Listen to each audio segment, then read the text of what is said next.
మనతో పాటు జక్కంపూడి గణేష్ గారు ఉన్నారు. ఇప్పుడే ముద్రగడ కాపు ఉద్యమ నేత ముద్రగడ నివాసంలో ఆయనతో భేటీ రావడం జరిగింది. సార్ ఏం జరిగింది లోపల ఏం మాట్లాడారు? ముద్రగడ పద్మనాభం గారు పెద్దలు పూజ్యులు వైఎస్ఆర్ కాంగ్రెస్ పార్టీలోకి రావడానికి అంగీకరించడం జరిగింది.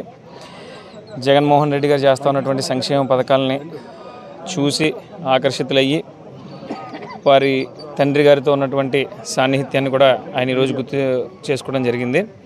త్వరలోనే మంచి రోజు చూసి ఆయన జగన్మోహన్ రెడ్డి గారి దగ్గరికి వచ్చి ఆయన సమక్షంలో కండు వేసుకుంటారని చెప్పడం. ఆయన కోరింది ఏమైనా ఉందా? మీరు ఆఫర్ చేసింది ఎటువంటి కోరికలు కూడా ఏది ముద్రగడ పద్మనాభం గారు అడగలేదు. ఆయన ఎటువంటి ఆంక్షలు విధించలేదు. కేవలం జగన్మోహన్ రెడ్డి గారు చేస్తున్నటువంటి మంచిని చూసి ఆయనకు సపోర్టింగ్గా నిలబడటం కోసం ఒక పెద్ద మనిషిగా వస్తూ ఉన్నాడు. ఆయన తరపు నుంచి ఆయన ఏదైనా డిమాండ్, ఆయన కొడుకుని కానీ అంటే రకరకాల ఊహాగానాలు వినిపిస్తూ ఉన్నాయి బయట. ఆయన తరపున అయితే ఆయన ఏ కోరిక కోరలేదన్న. ఆయన అభిమానులుగా మేమందరం మాత్రం జగన్మోహన్ రెడ్డి గారిని అడుగుదామని చెప్పి చూస్తూ ఉన్నాం. అయితే ముద్రగడ పార్టీలో చేరిక అనేది లాంఛనంగానే కనిపిస్తూ ఉంది. అయితే మంచి ముహూర్తం చూసి ముందుగా ఆయన పార్టీలో చేరుతారని కూడా చెప్తా ఉన్నారు. అయితే ఎటువంటి కోరికలు కానీ ఎటువంటి డిమాండ్ కూడా ఆయన పెట్టలేదు.